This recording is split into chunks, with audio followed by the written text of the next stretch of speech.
Welcome to the Ancient Cookware channel, where on every episode, we show you different aspects of our products, such as how they are made, how to use, cure, and use our products, how to properly care for them,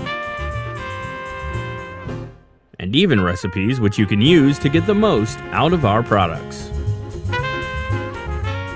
In this episode, we show you how the Mexican Cazuela is made. If you want to see how our cazuelas are made, you will have to drive deep into Mexico until you reach the semi-desert region in the Mexican state of Hidalgo, where you will eventually get to the clay mines of Hidalgo. There, our artisans extract the clay they use to make the cazuelas. Their trained eye helps them distinguish clay from regular dirt. The clay chunks are taken to the artisan's workshop, where they are spread out in the sun to dry thoroughly. Once dry and brittle, the clay chunks are ground to a fine powder with the help of an electric grinder, a modern-day addition, and with the help of a screen sieve. The powder is sieved several times to ensure a uniform fine powder and to eliminate any possible rocks or pebbles. Here, the fine clay powder is ready to be mixed to make the clay. To do so, the artisan starts mixing the powder with water and begins to knead the mixture. Of course, for larger baths, they do this on the floor of their workshop. They have to be careful it is not too hot or windy, and that's why this process is normally done early in the morning.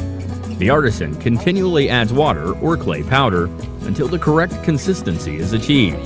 The clay is left to rest at least 24 hours.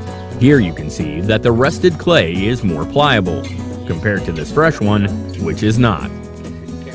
To begin the process, the artisan takes a piece of the rested clay and begins by re-kneading it to get it loose for the molding process, continually pounding it on the workbench to get the clay ready. Once it reaches the desired consistency, he breaks off a piece of appropriate size for the ultimate piece he will work on, making it into a flat cylinder shape. The artisan then takes a piece of dried clay and begins to grind it into his workbench with a tool much like a meat pounder, but made for lava rock. It's actually the same material as a lava stone molcajete.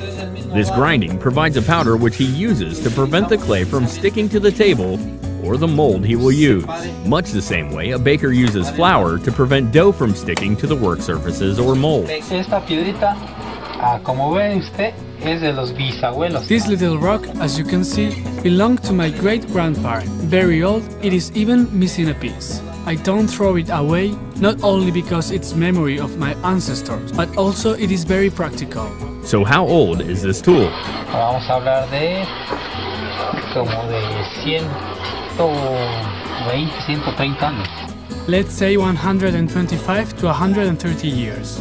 Very practical. This one, a modern one. Just doesn't work the same. To continue the piece, the artisan begins to flatten the piece of clay. The artisans have different molds they can use depending on the intended piece. Each one is also made of clay and made by the artisans themselves. The center handles allows them to turn the mold during the molding process. The flattened piece of clay is draped over the mold and slowly pressed into the mold, with the excess trimmed with the help of a wire tool. He then takes an extra piece of clay, covers it in the previously ground clay powder, and uses it to press the clay more onto the mold to smooth the surface. The edges are smoothed with a wet strip of leather. Depending on the shape of the piece, the artisan can flare out the side of the piece by rotating the mold while applying outward pressure with the wet leather strip. Eventually, the piece is turned over and removed from the mold. Of course, an essential part is stamping the bottom with our logo. Once the piece has sufficiently dried, the artisan begins the laborious task of polishing the clay. He continuously rubs the clay with various pieces of rock and wet and dry sponges. The timing of the process is crucial. If they do it too soon after removing it from the mold, the piece can lose its shape. However, If they wait too long, the clay will harden too much to let itself be polished. To do the handles, the artisan begins by rolling a piece of clay forming a rod-shaped piece. The rod is then slowly flattened, and dipping the rod in water to make it slippery, he rubs his thumbs downward along the flattened rod to shape the handle, giving it the desired contour and ridges. Once attached, he smooths the joint where the two clay pieces met, making the joint invisible. Once fully dry, the pieces are fired in a dome-shaped wood-burning oven for over 3 hours. The pieces are stacked one on top of another in the upper chamber of the oven, while a hardwood fire is lit in the bottom chamber. As time passes, more wood is added to intensify the heat, eventually reaching temperatures of over 1,000 degrees Fahrenheit. Once fired, the pieces are ready for glazing. The glazes we use are 100% certified lead-free and need to be mixed with water in proportions which are a proprietary secret. They have to be arduously mixed by hand slowly so as not to introduce bubbles, and for a long time to ensure proper dissolution. To glaze the pieces, the artisan carefully dips the entire pieces into the glaze, letting the excess drip away. For larger pieces, the glaze is splashed on and let to drip off. The glaze immediately begins to dry and become opaque. Once semi-dry, the bottom is scraped with a hard plastic tool to remove the glaze from the bottom, which can cause the piece to stick to the kiln in the second firing. The bottom is then cleaned with a wet sponge. The pieces are also decorated with the artisan's personal style with these handmade brushes.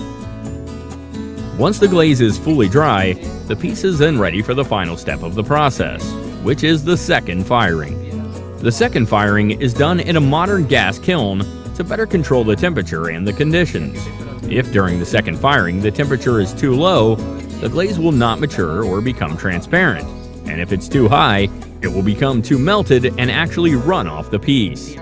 The pieces are then fired at between 950 to 1,000 degrees Fahrenheit. So how long does it take to make the piece from start to finish? Se lleva aproximadamente, vamos a hablar de unos entre de 15 a 20 días.